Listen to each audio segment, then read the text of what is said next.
વિદ્યાર્થી મિત્રો, અતિ મહત્વના ત્રીજા ચેપ્ટરમાં આપણે ઘણા બધા ટોપિકો જોયા.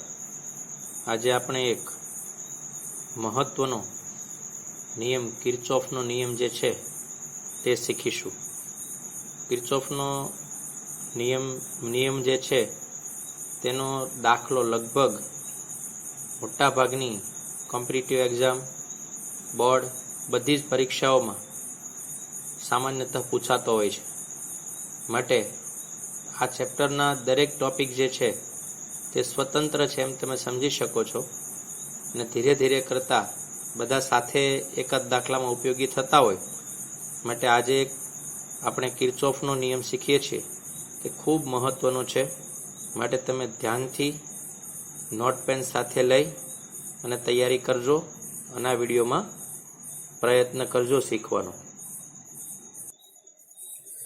સૌથી પહેલાં આપણે કિર્ચોફનો નિયમની બેઝિક બાબતો જોઈશું. કે વ્યવહારમાં જુદા જુદા હેતુઓ માટે વપરાતા વિદ્યુત પરિપથોમાં અવરોધો, કેપેસિટર, ઇન્ડક્ટર આપણે હજી 12 આગળ શીખીશું ભાગ 2માં. ઇન્ડક્ટર અને બેટરી જેવા પરિપથ ઘટકો એકબીજા સાથે જટિલ રીતે જોડાયેલા હોય છે. આવા પરિપથો સાદા શ્રેણી કે સમાંતર જોડાણના નિયમોને લાગુ પાડી શકાય નહીં. વ્યાપક રીતે આ પરિપથોને નેટવર્ક કહેવામાં આવે છે. હવે આ નેટવર્કના વિશ્લેષણ માટે ઓહમનો નિયમ એકલો જ પૂરતો નથી, પરંતુ નેટવર્કનું વિશ્લેષણ કરવા માટે કેટલાક નિયમો છે. એમાં કિર્ચોફનો નિયમ છે. તે પૈકી કિર્ચોફના નિયમો જે છે એમાંથી 2 નિયમો છે. પહેલો નિયમ જે છે તે છે જંક્શનનો નિયમ. તો જંક્શન સામાન્ય રીતે કોને કહેવાય? કે કોઈ એક એવો પોઈન્ટ કે જ્યાં 2 કરતાં વધુ વાયરો મીટ થતા હોય, મળતા હોય, ભેગા થતા હોય, એને જંક્શન કહેવાય. 2 કરતાં વધુ વાયરો, ઓછામાં ઓછા 3 અને વધુ ગમે તેટલા વાયરો હોય, તે એક પોઈન્ટ પાસે ભેગા થતા હોય, તો એ પોઈન્ટ પાસે જેટલો પ્રવાહ દાખલ થાય તેટલો બહાર નીકળતો હોય, અથવા તો દાખલ થાય તે પ્રવાહને તમે ધન લઈ લો અને બહાર નીકળતા પ્રવાહને ઋણ લઈ લો. આ સાઇન તમે બદલી પણ શકો છો, તો તેનો સરવાળો 0 થાય. કોઈ પણ જંક્શન આગળ દાખલ થતા પ્રવાહનો સરવાળો જંક્શનની બહાર નીકળતા પ્રવાહના સરવાળા બરાબર હોય છે. ઘણી બધી શાખાઓના બનેલા જંક્શનને બદલે કોઈ રેખા પરના બિંદુઓ પણ આ નિયમને સમાન રીતે લાગુ પડે છે. વિદ્યાર્થી મિત્રો, હમણાં આપણે બંને નિયમને વિસ્તૃત રીતે જોવાના છીએ. પહેલાં આપણે ખાલી એની શાબ્દિક માહિતી જોઈ લઈએ. ત્યારબાદ બીજો નિયમ મોસ્ટ આઈએમપી છે. જે નિયમ શીખવો સહેલો, પણ એની એપ્લિકેશન જે છે તે અઘરી તો ન કહી શકાય, પરંતુ કાળજી માગે એવી છે. અવરોધો અને વિદ્યુત કોષો ધરાવતા કોઈ પણ બંધ ગાળામાં સ્થિતિમાનના ફેરફારોનો બેઝિક સરવાળો 0 હોય છે. આ નિયમ પણ સ્વાભાવિક છે, કારણ કે સ્થિતિમાનના કયા બિંદુએ માપીએ તેના પર તે આધાર રાખે છે. આમ કોઈ પણ બિંદુથી શરૂ કરીને એ જ બિંદુએ પાછા આવીએ તો એનો ફેરફાર 0 થયો કહેવાય. બંધ ગાળામાં આપણે જે બિંદુએ પાછા આવીએ છીએ અને તેથી જ આ નિયમ લાગુ પડે છે. આ એટલી નાની, શાંત અને સરળ ભાષાના શબ્દો છે. હવે આપણે બંને નિયમોને સમજવા પ્રયાસ શરૂ કરીએ. કિર્ચોફ લો, કિર્ચોફનો પહેલો લો, જે આપણે કહેતા ફર્સ્ટ લો. કેટલીક વખત એને જંક્શન રૂલ પણ કહેવામાં આવે છે. કેટલીક વખત એને કિર્ચોફ કરંટ લો પણ કહેવામાં આવે છે. ટૂંકમાં એને ઘણી વખત KCL પણ કહેવામાં આવે છે, કિર્ચોફ કરંટ લો. તો આ બધાના નામ છે. સામાન્ય રીતે 3 કે 3થી વધુ તાર જ્યાં મળે છે તે પોઈન્ટને જંક્શન કહેવાય. તમને ખબર છે કે ખાસ કરીને રેલવે માટે આ શબ્દ છે. કે કોઈ સ્ટેશનનું નામ હોય, અમદાવાદ જંક્શન એમ લખ્યું હોય, એનો અર્થ એવો થાય કે અમદાવાદ એક એવું સ્ટેશન છે ત્યાં એક કરતાં વધુ પોઈન્ટ જે છે, વધુ પાટાઓ, વધુ લાઈનો જે છે તે ત્યાંથી જઈ શકાય છે, તેને જંક્શન કહી શકાય છે. 2 નહીં, 2 હોય તો એને નોડ કહેવાય. 2 પોઈન્ટ મળતા હોય તો એને ઘણી બધી વખત આપણે નોડ બોલીએ છીએ. હવે ધારો કે આવી રીતે કોઈ એક પોઈન્ટ લઈએ, અહીંયાથી 2 એમ્પિયર કરંટ આવે છે, અહીંયાથી 3 એમ્પિયર કરંટ આવે છે. તો અહીંયા I કેટલો હશે?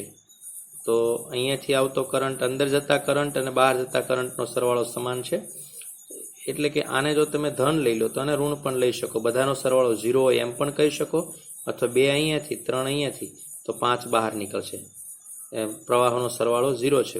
આ સાઇન તેમ બદલી શકો. અંદર જતા હોય પ્લસ લો, બહાર જતા હોય માઇનસ પણ તમે લઈ શકો છો. ધારો કે આવી કોઈ એક સર્કિટ છે, જો એમાં અહીંથી 3 એમ્પિયર જાય છે, અહીંયા એક જંક્શન છે, અહીંથી 4 એમ્પિયર આવે છે, અહીંથી 2 એમ્પિયર બહાર નીકળી જાય છે. તો આઈ કેટલો હશે? તો તમે આ રૂલ પ્રમાણે વિચારો તો આ બે જંક્શનની અંદર જાય છે, તો એ બે આ બાજુ લઈ લીધા, બરાબર. જંક્શનની બહાર જાય છે 2 + I, તો આમ પણ તમે ગણી શકો છો, અથવા મોઢે પણ તમે ગણી શકો. તમે 3 એમ્પિયર અંદર ગયો છે, અહીંયાથી 4 એમ્પિયર પણ અંદર ગયો છે, એટલે 7 એમ્પિયર અંદર ગયો, એમાંથી 2 એમ્પિયર બહાર નીકળી ગયો, તો 5 એમ્પિયર બહાર બીજો નીકળતો હશે. હવે કેટલીક વખત આ આઈ જો ઋણ આવે તો તમે ધારેલી સંજ્ઞા જે છે એ એકચ્યુઅલ પ્રવાહથી વિરુદ્ધ છે. ખરેખર કરંટ જે છે તે એકચ્યુઅલ પ્રવાહથી વિરુદ્ધ છે, એટલે કે તમને જે મળે છે એની વિરુદ્ધ દિશામાં ખરેખર વાસ્તવિક કરંટ પસાર થાય છે. આવા પણ દાખલા પૂછાય છે. આ બધા ક્વેશ્ચન છે, પહેલો બીજો જુઓ તો ત્રીજો ક્વેશ્ચન લ્યો તો તમે જુઓ. આવી રીતે બધા તાર છે. અહીંયા આઈ પૂછો હોય, પ્રશ્નાર્થ હોય, તો જો અહીંથી 8 એમ્પિયર કરંટ જાય છે, એમાંથી 3 આમ જાય, 5 આમ જાય છે. ઠીક, અહીંયાથી બીજો 3 એમ્પિયર આ ન આપ્યું હોય, મિડલ ન આપ્યા હોય, આ કરંટો જે છે ને એ ન આપ્યા હોય, ખાલી આ કિનારે કિનારે જ આપ્યા હોય, એ તો આપણે આ ગોઠવવા પડે, ભાગ આવી રીતે આપણે પાડવો પડે, એ આપેલા ન હોય. તો 8 એમ્પિયર અહીંથી ગયો, એમાં 3 એમ્પિયર આમ જાય, એક આપ્યું હોય તો બીજો આપણને ખબર પડે કે 5 એમ્પિયર અહીંયા આવે છે, અહીંથી 5 પાછો 3 એમ્પિયર ભળ્યો તો ફરી 8 એમ્પિયર અહીંયા ગયો, અહીંથી 3 આવ્યો, અહીંથી 2 આવ્યો એટલે 5 આવ્યો, તો 8 ને 5 કુલ 13 એમ્પિયર બહાર નીકળે. તો આવા આપણે હમણાં MCQ પણ જોઈએ. આ પહેલો નિયમ જે છે તે જંક્શન રૂલ કહેવાય. ખાસ કરીને MCQ દર વખતે પૂછાય છે કે આ નિયમ છે એ વીજભારના સંરક્ષણ ઉપર આધાર છે, કે વીજભારને બનાવી શકાતો નથી, કે વીજભારનો નાશ થઈ શકતો નથી. તો એ કન્ઝર્વેટિવ ચાર્જના રૂલ ઉપર આ નિયમ આધારિત છે. તમને પૂછવામાં આવે કિર્ચોફનો પહેલો નિયમ છે એ કોના ઉપર આધારિત છે, વિકલ્પ આપ્યા હોય તો તે વીજભારના સંરક્ષણના નિયમ ઉપર આધારિત છે, યાદ રાખીશું.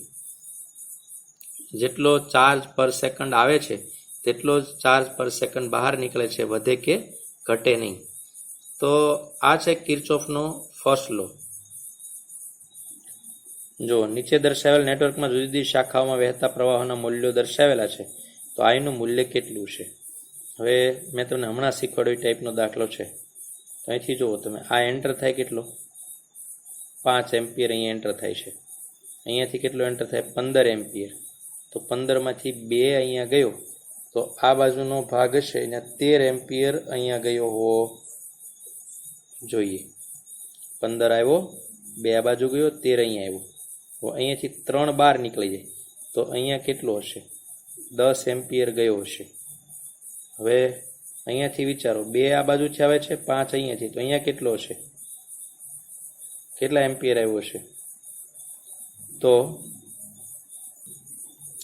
હવે અહીંયાથી 2 અને 5 કુલ 7 એમ્પિયર અહીંયા આવે છે, તો 17 એમ્પિયર બહાર નીકળતો હોય. પરંતુ આ દાખલામાં અહીંયા ભૂલ એ છે કે આ એમ જવાબ લાવવા માટે આ તીર જે છે એને આ બાજુ કરવું પડે, આ બાજુ. આ પ્રિન્ટ મિસ્ટેક છે. આપણા માટે 17 આન્સર ઓકે છે, પણ આમાં 23 આન્સર આવે છે. તે લાવવા માટે આપણે તીરને જો આ બાજુ કરી દઈએ તો 13 ને 3 કેટલા થઈ ગયા? 16. અને 16 અને 7 કેટલા થઈ જાય? 23. એ 23 આન્સર આવે છે. એટલે આ જે છે તે ભૂલ છે. નીચે દર્શાવેલ નેટવર્કમાં આઈનું મૂલ્ય શોધો. તો વિચારો કે ભાઈ અહીંયા જેટલો પ્રવાહ જે છે એ એન્ટર થાય છે 15, તો 10 અને 5 આવ્યો. હવે અહીંયાથી 7 આવ્યો, તો 10 ને 7 કેટલા થયા? 17 થયા. અહીંયાથી 3 આવ્યો, તો 5 ને 3 8 થયા. તો 17 ને 8 25 જે છે તે આન્સર છે. ધારો કે આ 5 ન આપેલા હોય કોઈ વાર, હમણાં આગળ જોયું એ પ્રમાણે. તો આ છે જંક્શન રૂલ. નીચેના પરિપથનો કોઈ ભાગ દર્શાવેલો પ્રવાહ આઈનું મૂલ્ય વિચારો. તો જો અહીંથી 12 છે, તો 8 અહીંયા આવે, તો અહીંયા કેટલા એમ્પિયર ગયો છે? 4. હવે 3 અહીંયા આવ્યો, તો 4 ને 3 અહીંયા કેટલા થઈ ગયા કહેવાય? 7 એમ્પિયર. 7 એમ્પિયર. હવે 8 અહીંયાથી આવ્યું, 5 અહીંયાથી ઉમેરાનો પ્લસ થયો, તો અહીંયા કેટલા થઈ ગયા? 8 ને 5 13. તો 13 ને 7 અહીંયા કેટલા હશે? 20. તો આ જવાબ છે. આ એક નેટવર્ક જો અહીંયાથી 2 અને 2 આવ્યા, એટલે અહીંયા કેટલો આવ્યો? 4. અહીંયા કેટલો છે 4. અહીંયાથી 1 બહાર નીકળી ગયો એટલે અહીંયા કેટલો આવ્યો 3. પછી ત્યાંથી 1.3 બહાર નીકળી ગયો તો અહીંયા કેટલો વધ્યો છે 1.7. એ જવાબ છે. 3માંથી 1.3 જાય તો 1.7 વધ્યો હોય. આકૃતિમાં પરિપથનો એક ભાગ દર્શાવેલો છે. તો નીચેની જમણી બાજુમાં એટલે ટી પોઈન્ટ પાસે બાજુમાં તારમાં વહેતા પ્રવાહનું મૂલ્ય અને દિશા કઈ છે? તો અહીંયા શોધવાનું છે. હવે જુઓ તમે, અહીંથી 2 એમ્પિયર આવ્યો, અહીંથી 3 એમ્પિયર, કુલ કેટલો 5 અહીંયા આવશે. 5 અહીંયા આવે એમાંથી આ જે છે 5 અહીંયાથી આવ્યો તો 5માંથી 2 અને 1 બહાર નીકળી ગયા એટલે 3 ગયા. તો અહીંયા 2 વધ્યા, 2 નીચેથી આવ્યા, અહીંયા 4 અહીંયાથી આવ્યા, 6 આમાં દાખલ થવા ગયા, અહીંયા 6 આવશે. અને અહીંયાથી બીજા 2 આવ્યા તો કુલ 8 એમ્પિયર કરંટ જે છે એ અહીંથી બહાર નીકળી જશે. અહીંયાથી બહારની ડાયરેક્શનમાં 8 એમ્પિયર કરંટ જે છે તે નીકળે. ફરીથી જો 3 ને 2 અહીં કેટલા થઈ ગયા 5. 5 એમ્પિયરમાંથી ઉપર કેટલા વહી ગયા 3. 3માંથી 2 આમ અને 1 આમ તો નીચે કેટલા એમ્પિયર આવ્યા 2. 2 અને 4 અહીંયા કેટલા આવ્યા 6. 6 અને 2 અહીંયા કેટલા ગયા 8 એમ્પિયર. તો તે જવાબ છે. જો અહીંયા કરંટ જે છે એ આમ તો જંક્શન રૂલ છે, પણ જંક્શન રૂલથી આપણે સાબિત કરીએ તો 20 વોલ્ટ અહીંયા છે, 5 વોલ્ટ અહીંયા છે, આ ગ્રાઉન્ડની નિશાની છે અને 0 વોલ્ટેજ કહેવાય. અહીંયા સ્વિચ ઓન કરી અહીંયા જંક્શન લઈ લઈએ. આ પોઈન્ટ છે એ જંક્શન છે. તો અહીંથી કરંટ આવશે આમ, અને ધારો કે કહી દઈએ I1. આ જે કરંટ છે એને નામ આપી દઈશું I1. અહીંયાથી કરંટ જે દાખલ થઈને કહી દઈશું I2. અને નીચે તરફ જે કરંટ આવશે અહીંયાથી આમ, અહીંયાથી આમ, આ જંક્શનથી નીચે તરફ આવશે અને કહી દઈએ I3. તો આપણે શું કહીએ કે ભાઈ I3 નો મતલબ થાય આ બેનો સરવાળો, રાઈટ? જંક્શન રૂલ છે. તો આપણે જંક્શન પાસે શું લઈ લેશું? જંક્શન પાસે આપણે લઈ લેશું I1 plus I2 is equal to I3. I નો મતલબ શું થાય V/R. તો અહીંયા આપણને ખબર ગ્રાઉન્ડ પાસે કેવું છે 0. તો V અથવા અહીંયા V વોલ્ટેજ આપણે લઈ લઈએ. અહીંયા ધારો કે V વોલ્ટેજ છે તો V માઇનસ V આ બે વચ્ચેનો તફાવત અપોન R પ્લસ અહીંયા 5 છે અને અહીંયા V છે તો 5 માઇનસ V અને એનો અવરોધ અહીંયા, કેમ કે આપણું સૂત્ર છે V is equal to IR પરથી જો અહીંયા છે I is equal delta V/R. પછી અહીંયા કેટલા છે 0 તો V માઇનસ 0 ના બાય 2. તો હવે સાદુરૂપ આપણે આપીશું બધાને. આ બાજુ લસા લઈ આ બાજુ કોઈ પણ રીતે તમને સાદુરૂપ સારામાં સારી રીતે આવડે છે એટલે સાદુરૂપનું વર્ણન કરતો નથી હું. તે છે 9 વોલ્ટ V બરાબર આવશે. તો હવે આપણે કરંટ જે જોતો છે, આપણો સવાલ એવો હતો કે સ્વિચ ઓન કરતા વહેતો પ્રવાહ શોધો. તો I3 is equal to V, જે I3 ની કિંમત છે અહીંયા V માઇનસ 0/2. તો 9 માઇનસ 0/2 ઇઝ ઇક્વલ ટુ મળશે 4.5. તો ગમે તેવીમાં તમે કિંમત મૂકી દો આ 9ની, આન્સર સરખો જ આવશે. તો અહીંયા તમે 9 મૂકશો તો 12માંથી 9 કેટલા જશે? 12માંથી 9 જાય એટલે 11. અહીંયા કળ માટે પૂછેલું, સ્વિચ ઓન કરવા માટે, એટલે આપણે આમાં કિંમત મૂકી છે 4.5. એટલે કળ અહીંયા આપી છે એ વાત આપણે ધ્યાનમાં રાખીશું. એટલે બાકીની ગણતરી કરવાની કોઈ જરૂર રહેતી નથી. અને જો અહીંયા ગણતરી કરો તમે તો 20 માઇનસ 9 11 એટલે 5.5 અહીંયા આવશે. અને અહીંયા 5 માઇનસ 9 એટલે -4 અને ભાગ્યા 4 એટલે -1. તો 4.5 મળી ગયો, જે રૂલ છે એ. તો ગમે એને વીની કિંમત મૂકો તો સમીકરણ મળી જાય. એટલે એમ થાય કે 5.5 એમ્પિયર અહીંયાથી આવે છે, 1 એમ્પિયર બહાર જાય છે, ઋણ આવ્યો મતલબ એકચ્યુઅલ બહાર નીકળી ગયો સમજવાનું. તો બાકી વધેલો 4.5 આમાંથી પસાર થાય છે. તો આમ કિર્ચોફનો પ્રથમ નિયમ આપણે જોયો, કોઈ પણ જટિલ નેટવર્કની જુદી જુદી શાખાઓમાં વિદ્યુત પ્રવાહ અથવા સ્થિતિમાન અને સ્થિતિમાનના તફાવતને નક્કી કરવા માટે કિર્ચોફે બે નિયમ આપ્યા છે. પહેલો નિયમ છે જંક્શનનો નિયમ છે. વિદ્યુત પરિપથમાં કોઈ જંક્શન પાસે ભેગા મળતા પ્રવાહોનો બેઝિક સરવાળો શૂન્ય હોય છે, અથવા તો જંક્શન પાસે મળતા પ્રવાહોનો સરવાળો જંક્શનથી દૂર જતા પ્રવાહોના સરવાળા બરાબર હોય છે, યાની કે ટોટલ આઈ 0 હોય છે. તમે પ્લસ માઇનસ પણ લઈ શકો છો. આ નિયમ છે એ વિદ્યુતભાર સંરક્ષણનો નિયમ એ છે, સાતત્યના સમીકરણ ઉપર આધારિત છે. અને આ નિયમ મેં હમણાં તમને કીધું એમ કોના ઉપર આધારિત છે? વીજભારના સંરક્ષણના નિયમ ઉપર આધારિત છે. હવે આપણે જોશું કિર્ચોફનો બીજો નિયમ, જે લૂપ લો છે. કિર્ચોફ જે છે એનો સેકન્ડ લો કહેવાય. લૂપ રૂલ કેટલીક વખત કહેવાય. કિર્ચોફનો વોલ્ટેજ લો પણ કેટલી વખત કહેવામાં આવે છે. એનું શોર્ટ નેમ છે કેવીએલ. ટૂંકમાં તો એવું કહી શકાય કે કોઈ પણ બંધ લૂપમાં પોટેન્શિયલ ડિફરન્ટ 0 હોય છે. એટલે શું થાય કે એથી શરૂ કરીને તમે એ પાસે પાછા આવી જાઓ તો સ્થિતિમાનનો તફાવત 0 હોય. તો એ તો આમે એટલું જ થાય કે જેટલો એ પાસે સ્થિતિમાન હતું ફરીથી પાછા તે જ જગ્યા ઉપર આવ્યા તો સ્થિતિમાનનો તફાવત જે પોટેન્શિયલ ડિફરન્ટ જે છે તે કેવો થશે? 0 થશે. જો એબીસીડી લૂપ આપણે લઈએ તો જે તફાવત છે સ્થિતિમાનનો તે કેવો થશે?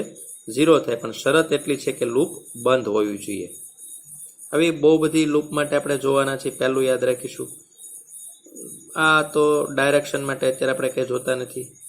કોઈ પણ વોલ્ટેજ જે છે એ રસ્તા ઉપર આધારિત નથી. આવું આપણે અગાઉ બીજા ચેપ્ટરમાં શીખી ગયા છીએ. તે માત્ર કોઈ પોઈન્ટ ઉપર આધારિત છે. બે પોઈન્ટ હોય અને કોઈ પણ રસ્તેથી એ પોઈન્ટ પાસે કોઈ પણ રસ્તેથી તમે આવો તો એનો ડેલ્ટા વી 0 થાય, કેમ કે VA minus VA is equal to 0. તો કિર્ચોફનો પહેલો નિયમ છે વીજભારના સંરક્ષણ ઉપર આધારિત છે, જ્યારે બીજો નિયમ છે એ ઉર્જા સંરક્ષણના નિયમ ઉપર આધારિત છે. એકમ ધન વીજભારને કોઈ બિંદુ એ થી એ ઉપર લાવવા માટે કરવું પડતું કાર્ય કેવું હોય? શૂન્ય. તો કોઈ પણ બંધ લૂપ હોય એમાં કોઈ એક પોઈન્ટ બી પોઈન્ટથી શરૂ કરીને પાછા બી પોઈન્ટ પાસે આવો, સી પોઈન્ટથી શરૂ કરીને સી પોઈન્ટ પાસે આવો, ડી પોઈન્ટથી શરૂ કરીને ડી પોઈન્ટ પાસે આવો, કોઈ પણ એક પોઈન્ટથી શરૂ કરીને બીજા એક પોઈન્ટ એના પોઈન્ટ પાસે પાછા આવો તો ત્યાં વોલ્ટેજ 0 થાય.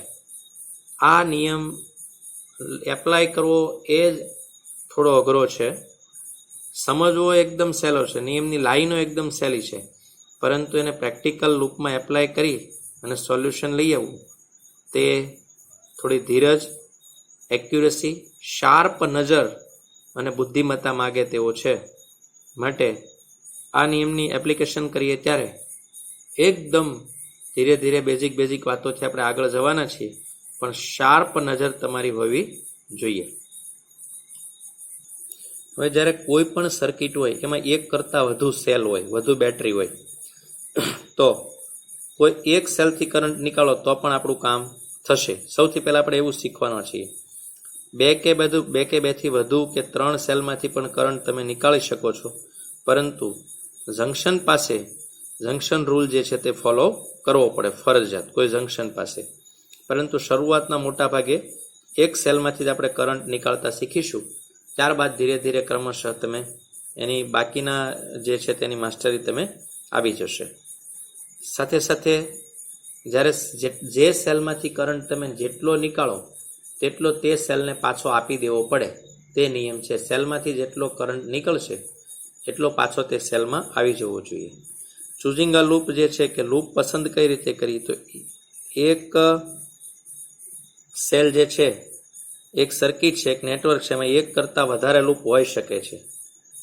તો ગમે તેટલી લૂપ હોય તે લૂપમાં આપણે દિશા જે છે તે ક્લોકવાઇઝ, એક લૂપમાં ક્લોકવાઇઝ, બીજી લૂપમાં ક્લોકવાઇઝ, એટલે કે બધામાં ક્લોકવાઇઝ રાખી શકીએ કે બધામાં અલગ અલગ ડાયરેક્શન પણ લઈ શકીએ તો પણ જવાબમાં કંઈ ફરક પડતો નથી. પરંતુ વિદ્યાર્થી મિત્રો, આ નિયમ જે છે એની એક ખાસિયત એ છે કે દરેક વિદ્યાર્થી માટે જે ગણતરી જે છે તે જુદી જુદી આવી શકે, કેમ કે વિદ્યાર્થી પાથ કયો પસંદ કરે છે તેના ઉપર જવાબ આવે. પરંતુ છેલ્લો જવાબ જે છે, કોઈ રજિસ્ટર જે છે, અવરોધ જે છે, તે અવરોધમાંથી વહેતો પ્રવાહ જે છે એ કેટલો છે, તો એનો જવાબ તો દરેક વિદ્યાર્થીને એક સમાન જ આવે. આ યાદ રાખો. મિડ સ્ટેપ બધાને જુદા જુદા આવી શકે છે. એ તમારી પાથ પસંદ કરવાની જે પદ્ધતિ છે, તમે રસ્તો કઈ રીતે પસંદ કરો છો લૂપની અંદર, તેના ઉપર આધારિત છે. આપણે જોઈએ આગળ. લૂપની અંદર ગમે તેટલા કોષ બેટરીઓ ગમે એટલી આવે, ગમે તેટલા અવરોધો આવે, ગમે તેટલા કેપેસિટર આવે, ગમે તેટલા ઇન્ડક્ટર આવે, તો પણ કોઈ વાંધો નહીં કિર્ચોફ લો એપ્લાય કરવા માટે. આ યાદ રાખો. કિર્ચોફ લૂપ લોની આ 4 સંજ્ઞા પદ્ધતિ હાલમાં તમે બરાબર શીખી લો. તમે ક્લોકવાઇઝ ચાલો લૂપમાં કે એન્ટી ક્લોકવાઇઝ ચાલો, કોઈ વાંધો નથી, પરંતુ પ્રવાહની દિશામાં જતા હો તો ઋણ, પ્રવાહની વિરુદ્ધ દિશામાં તો ધન.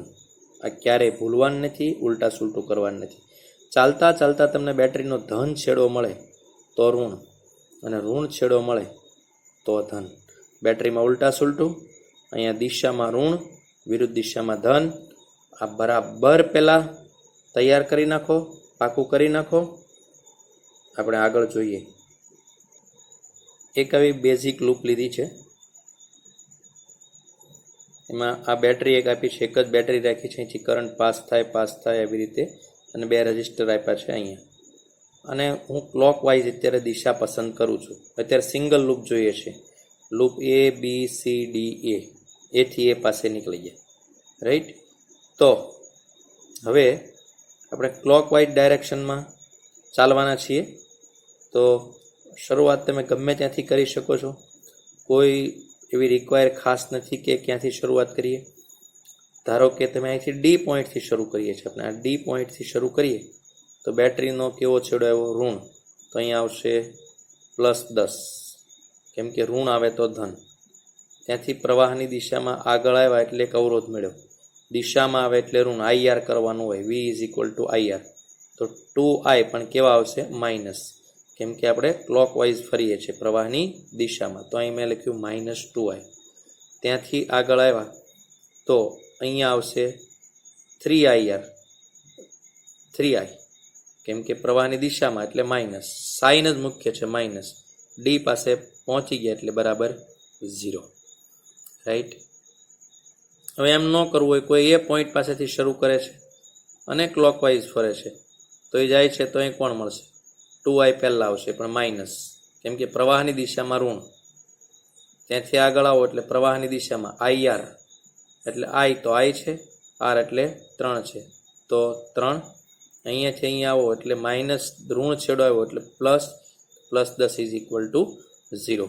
તો હવે તમે સાદું રૂપ આપશો એટલે તમને ખબર પડશે. કોઈ પણમાં સાદું રૂપ આપો તો 5I = 10, માટે I = 2.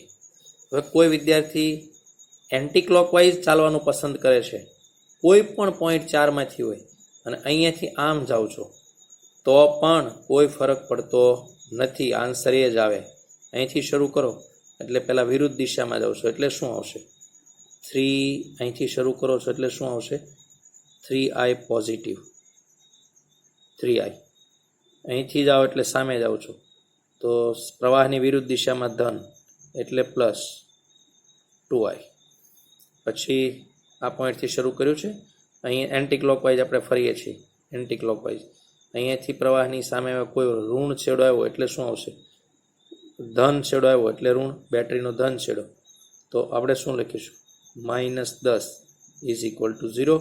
10 ને આ બાજુ આવવા દો, થઈ ગયો સવાલ આપણો પાછો 5I/10. તેથી એક લૂપ ઉપર તમે ગમે તે રીતે ફરતા શીખશો એટલે તમને એનો અંદાજ આવશે. આપણે બીજો એક ક્વેશ્ચન જોઈએ. આવી એક લૂપ આપણને આપી છે, 2 બેટરી છે. સવાલ એવો પૂછવામાં આવે, દરેક અવરોધમાં પ્રવાહ શોધો. હવે સૌથી પહેલું કામ જે છે તે પ્રવાહની ડાયરેક્શનનું છે. અહીંયા 2 બેટરી છે, 4 વોલ્ટ છે, 10 વોલ્ટ છે. તમે ઈચ્છો તે ગમે તે બેટરીમાંથી, બંને બેટરીમાંથી પ્રવાહ કાઢી શકો, અથવા ગમે તે એક બેટરીમાંથી પ્રવાહ નીકાળી શકો છો.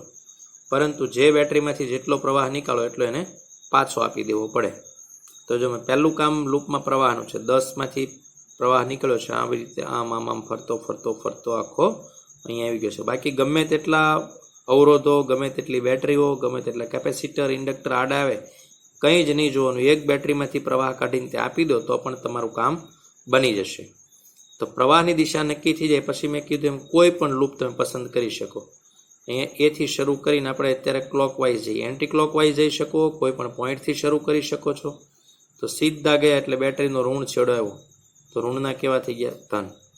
આગળ ગયા એટલે પ્રવાહની વિરુદ્ધ દિશામાં પ્રવાહ સામે મળ્યો તો 2i પ્લસ આવશે, તો 2i કેવા આવ્યા? પ્લસ.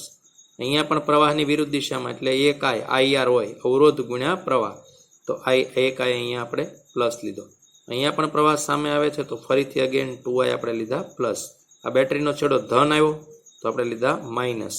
અહીંયાથી પાછા આવ્યા તો શું આવ્યું? પ્લસ 1i, તો અહીંયા પ્લસ એ પાસે પહોંચી ગયા, ઇઝ ઇક્વલ ટુ 0. તો તમે આ ફરી ચારેય પોઈન્ટ ઉપરથી ટ્રાય કરો, એકવાર ક્લોકવાઇઝ કરો, એકવાર એન્ટી ક્લોકવાઇઝ કરો. પછી અહીંયા તમને આવડે છે કે 2 ને 1 3, 3 ને 2 5 ને 1 6i છે, અને -6 પહેલી બાજુ જશે તો i is equal to 1 ampere. દરેક અવરોધમાંથી વહેતો પ્રવાહ 1 એમ્પિયર છે. તમે શું કરો કે કોઈ બીજા પોઈન્ટ ઉપરથી શરૂ કરો, એન્ટી ક્લોકવાઇઝ ચાલો, એવા બધા પોઈન્ટ ઉપરથી પ્રેક્ટિસ કરો તો તમને એનો અંદાજ આવશે. વિદ્યાર્થી મિત્રો, આપણે કિર્ચોફના નિયમ, પહેલો લૂપનો નિયમ અને પહેલો નિયમ જંકશન રૂલ અને લૂપ નિયમ એ બંને જોયા. લૂપના નિયમમાં આપણે હજી એક લૂપ જ પસંદ કરી છે. આગળ બે કરતાં વધુ લૂપ પસંદ કરીને એના દાખલાઓ જોઈશું. ત્યાં સુધી તમે એની સરસ તૈયારી કરો. ખૂબ અગત્યનો MCQ છે, ખૂબ અગત્યનો નિયમ છે. તમે બરાબર કાળજી રાખજો તો એકદમ આસાનીથી નેટવર્કને સારી રીતે સોલ્વ કરી શકશો. ધન્યવાદ.